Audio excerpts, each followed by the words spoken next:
পটুয়াখালীর কলাপাড়ায় পায়রা বন্দর সংলগ্ন বঙ্গোপসাগরে ২০ জেলে সহ এফবিএম মায়ের দোয়া নামের একটি মাছ ধরা ট্রলার ডুবির ঘটনা ঘটেছে। বিস্তারিত থাকছে সৈয়দ মোহাম্মদ রাসেলের প্রতিবেদনে। গত রবিবার ভোররাতে বঙ্গোপসাগরের ৯০ কিলোমিটার গভীরে উত্তাল ঢেউয়ের তাণ্ডবে এই দুর্ঘটনা ঘটে। আজ বুধবার বঙ্গোপসাগরে পাইপ বোয়া সংলগ্ন এলাকা থেকে একটি মাছ ধরার ডিঙি ট্রলারের জেলেরা ডুবে যাওয়া এই ট্রলারের ১৩ জেলেকে ভাসমান অবস্থায় উদ্ধার করে। এর আগে সকালে পায়রা বন্দরে ২০ কিলোমিটার গভীর সাগর থেকে অপর একটি মাছ ধরার ট্রলারের জেলেরা আরো এক জেলেকে উদ্ধার করে। উদ্ধারকৃত জেলেরা কলাপাড়া উপজেলা স্বাস্থ্য কমপ্লেক্সে চিকিৎসাধীন রয়েছে। এ ঘটনায় এখনো নিখোঁজ রয়েছে আবু তাহের, কামাল, রিয়াজ উদ্দিন, তমিজ, সোহাগ ও শাহাবুদ্দিন নামে ৬ জেলে। গুরুতর আহত জেলেদের কলাপাড়া হাসপাতালে ভর্তি করা হয়েছে। আহত ও নিখোঁজ সকল জেলেদের বাড়ি চট্টগ্রামের বাঁশখালী এলাকায়।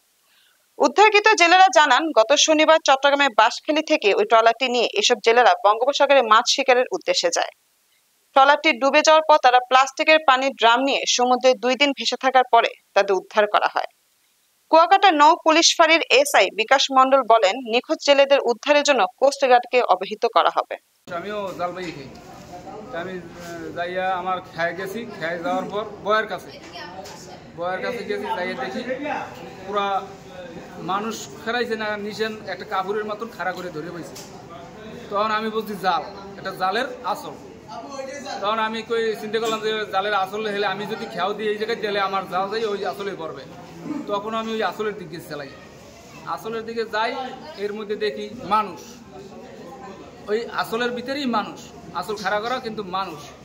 তখন আমি ওই চালাই দ্রুত যাইয়া অগরে উঠাইয়া অগরে নিয়ে ওরা আরও বলতেছে যে ওর মাঝি বলতেছে যে আরও ৬ জন আছে, ৬-৭ জন, আমরা ২০ জন ছিলাম।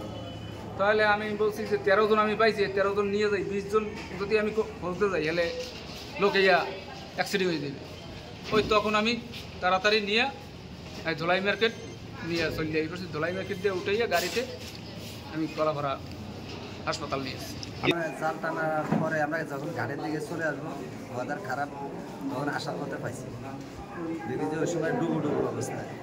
তখন পাইয়া ওনার তুললাম, তোলার পরে উনি তার কথা বলতে পারে না, তখন গরম কাপড় চুপড়ে যখন গরম করছি, গরম করার পরে কইছি কথা বলছে। ওরা জিজ্ঞাসা করলো তোমার দেশের বাড়ি কোন জায়গায়, বলছে বাঁশখালী। ওনার নাম বলছে মুর্শেদ। এই কথা পাওয়ার পরে অজ্ঞান হয়ে গেছে।